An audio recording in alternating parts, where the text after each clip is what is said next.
बिस्मिल्लाहिर्रहमानिर्रहीम इय्याका नअबुदु व इय्याका नस्तईन। मैं आज अपने उन सारे पाकिस्तानियों का शुक्रिया अदा करना चाहता हूँ कि जो आज सड़कों पे निकले, जिन्होंने मुजाहरे किए, प्रोटेस्ट किया, एक इलेक्शन कमिश्नर के एक जानिबदार फैसले, एक साजिश का हिस्सा बन के, एक माफिया का हिस्सा बन के उसने जो फैसला किया आज, और जिसकी वजह से मेरी कौम सड़कों पर निकली, मैं सबका शुक्रिया अदा करना चाहता हूँ।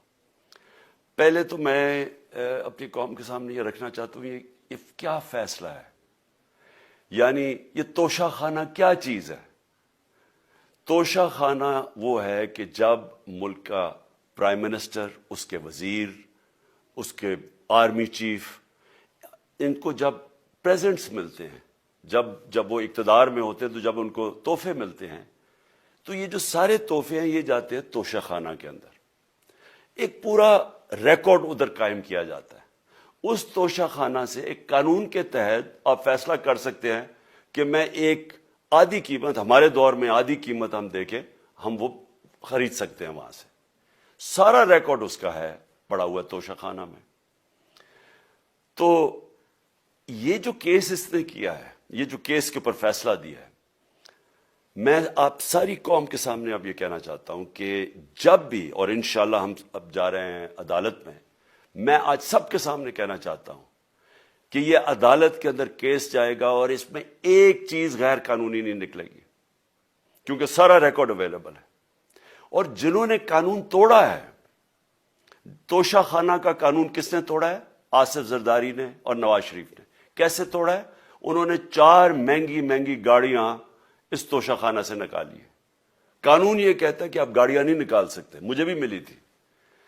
तो उनके केस तो सुने नहीं, उनके 10 साल से केस पड़े हुए जो इन्होंने ये गाड़ियां गैर कानूनी तौर पर निकाली थी। और वो जो कि सारे मेरे वकील ने आज कौम के सामने बताया कि सारा रिकॉर्ड अवेलेबल है, उसके ऊपर इसने ये फैसला किया।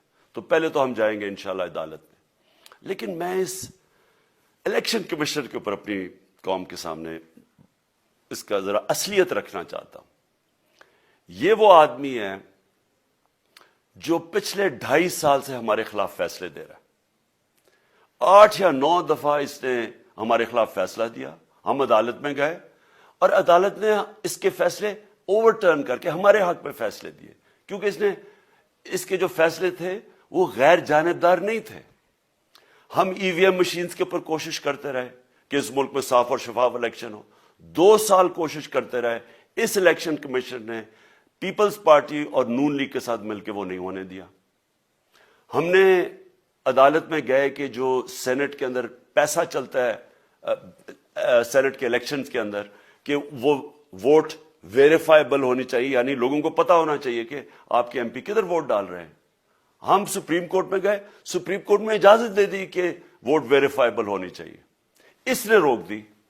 उसके बाद यूसुफ रजा गिलानी का बेटा पैसे देते हुए पकड़ा गया वोट खरीदते हुए, इसने कोई एक्शन नहीं लिया। ये इसने जब हमारा ये अभी जो ऑडियो लीक्स हुई है, इसके अंदर क्या चीज आई है सामने? ऑडियो लीक्स में ये सामने आई कि नून लीग के साथ बैठ के ये फैसले कर रहा था कि कौन से हलके हमारे कमजोर हैं और किधर पीडीएम की वोट जो थी हमारे हलकों से दुगनी थी। इसने उनके साथ बैठ के फैसले किए। ये जो अभी हाल ही में इलेक्शन हुए हैं, इसी इलेक्शन कमीशन ने, इसने पहले भी जब पंजाब के बाय इलेक्शन हुए तब भी पूरी इलेक्शन कमीशन की मशीनरी ने उनकी मदद की, और उसके गवर्नमेंट भी पंजाब में उन्हीं की थी, गवर्नमेंट की मशीनरी ने भी पूरी मदद की। उसके बावजूद दोनों दफा ये इलेक्शन हार गए।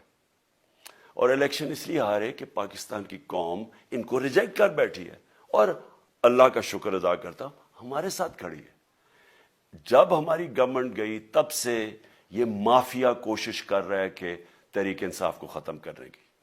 पहले तो इन्होंने गवर्नमेंट गिराई बैरूनी साजिश, फिर इन्होंने करोड़ रुपया खर्च किया, 20 या 25 करोड़ रुपए की वोटें खरीदी, लोगों को लोटा बनाया, हमारी गवर्नमेंट गिराई। उसके बाद जब हमने मुजाहरा किया, पुरअमन मुजाहरा, आइन और कानून में रहते हुए, हमें आइन इजाजत देता है पुरअमन एहतजाज करने की, हमने पुरअमन एहतजाज करना था। इन्होंने जिस तरह ایک بیرونی جو آج بھی وہ سائفر اویلیبل ہے جس میں واضح ہے کہ ان کو باہر سے مل کے انہوں نے ایک گورنمنٹ گرائی تھی. سب کو پتا ہے سندھ ہاؤس میں 20 25 کروڑ روپیہ چلا اور گورنمنٹ انہوں نے گرائی. اس کے اوپر مظاہرہ ہم نے کیا 25 مئی کو. انہوں نے جس طرح کا ظلم و تشدد کیا ہمارے اوپر پاکستان کی تاریخ میں ایسے کبھی نہیں ہوا. عورتوں بچوں کے اوپر دیکھ رہے ہیں فیملیز, انہوں نے شیلنگ کی, گھروں میں گھس گئے رات میں, جو پنجاب پولیس کو انہوں نے استعمال کیا اور انہوں نے سمجھا کہ پارٹی کراش ہو جائے گی. پھر بھی نہیں ہوئی. پنجاب کے بائی الیکشن ہار گئے. پھر انہوں نے میرے اوپر کیسز کرنے شروع کر دیے. کبھی عدالت میں ایک کیس ہوتا ہے, کوئی 24 FIR ہے میرے اوپر. دہشت گردی کا میرے پہ کیس کر دیا. کیا کیس تھا؟ ساری دنیا میں رپورٹ ہوا وہ کیس. کیس کیا ہے کہ عمران خان کہہ رہا ہے کہ ریمانڈ پہ بھیجنے کے لیے ایک جس کے اوپر تشدد ہوا ہے, کسٹوڈیل ٹارچر ہوئی ہے شہباز گل کو, کہ ہم قانونی کاروائی کریں گے, اس کے اوپر دہشت گردی کا کیس کر دیا. تو پوری کوشش کرتے رہے نہ کسی طرح اس کو, کیونکہ میچ میں تو آپ کھیل نہیں سکتے تھے, تو عمران خان کو میچ سے نکال دو باہر. یہ شروع سے ان کی کوشش تھی. پتہ ان کو چل گیا کہ عوام آ گئی ہے کھڑی ہو ہمارے ساتھ. بڑے میں جلسے ہوئے ہیں, کبھی اتنے بڑے جلسے ہوئے ہی نہیں پاکستان میں. اور پھر یہ جو ابھی جو الیکشن ہوا ہے اس کے اندر پوری پلاننگ کرتے ایک کینڈیڈیٹ کھڑا کر کے پھر بھی ہار گئے. تو یہ مجھے پہلے ہی پتا تھا کہ انہوں نے اس کا رزلٹ کیا آنا ہے. میری ساری پارٹی کو پتا ہے, میں نے ان کو واٹس ایپ کیا, اپنے سارے لوگوں کو بتایا. مجھے کل رات میں نے سب کو بتا دیا کہ اس نے ڈسکوالیفائی کرنا ہے, کیونکہ یہ اس سازش کا حصہ ہے, یہ مافیا کا حصہ ہے. اور مافیا کیا کوشش کر رہی ہے یہ ذرا ساری قوم سن لو. جو پاکستان کی سب سے بڑی پارٹی ہے, جو فیڈرل پارٹی ہے, باقی پارٹیز تو اب صوبائی پارٹیز رہ گئی ہیں, چھوٹی سکڑ کے ہو گئی ہیں فیملی پارٹیز. جو سارے ملک کے اندر ایک فیڈرل پارٹی ہے اس کو ختم کرنے کی کوشش کر رہے ہیں. اور یہ میں پھر سے اس ملک کی تکلیف دے جو ہمارا تاریخ کا حصہ تھا, جب ایسٹ پاکستان ہمارے سے علیحدہ ہوا, کیا ہوا تھا؟ جو پارٹی کو سب سے بڑا مینڈیٹ ملا اسی پارٹی کو ختم کرنے کی کوشش کی. ملک کا جو ہوا وہ تاریخ کا حصہ ہے. یہ پھر کوشش کر رہے ہیں کہ ایک پارٹی جو ساری فیڈریشن کو اکٹھا رکھ سکتی ہے اسی پارٹی کو ختم کرنے کی کوشش کر رہے ہیں کہ جناب عمران خان کو کسی طرح ڈسکوالیفائی کرے اور پھر الیکشن ہو. اور پھر مجھے اور نواز شریف کو ایک ہی طرح دکھایا جا رہا ہے کہ اچھا جی عمران خان بھی ڈسکوالیفائی ہو گیا تو نواز شریف بھی ہو گیا. نواز شریف اس ملک کا بڑا مجرم ہے. 30 سال سے چوری کر رہا ہے اس ملک کا پیسہ باہر. بڑے بڑے محلات ہیں اس کے اور اس کے بچوں کے باہر. ایک رسید نہیں دکھا سکتا کہ پیسہ کدھر سے آیا. میں نے کرکٹ کھیلتا تھا تو میں نے ایک فلیٹ خریدا. میں تو پبلک آفس ہولڈر بھی نہیں تھا. 34-35 سال پہلے میں نے فلیٹ خریدا جب کرکٹ کھیلتا تھا. اس کے باوجود میں نے 8 مہینے عدالت کے اندر ایک رسید بتائی کہ مجھے کدھر سے انکم آئی, کدھر سے آمدنی آئی, اور باہر سے حلال کے پیسے کی جو میں نے جو خریدا فلیٹ, اس کو جب بیچا بینک کے تھرو پاکستان میں پیسہ لے کے آیا, اپنے ملک میں پیسہ لے کے آیا, اس کی بھی منی ٹریل تھی. عدالت نے مجھے صادق اور امین کہا.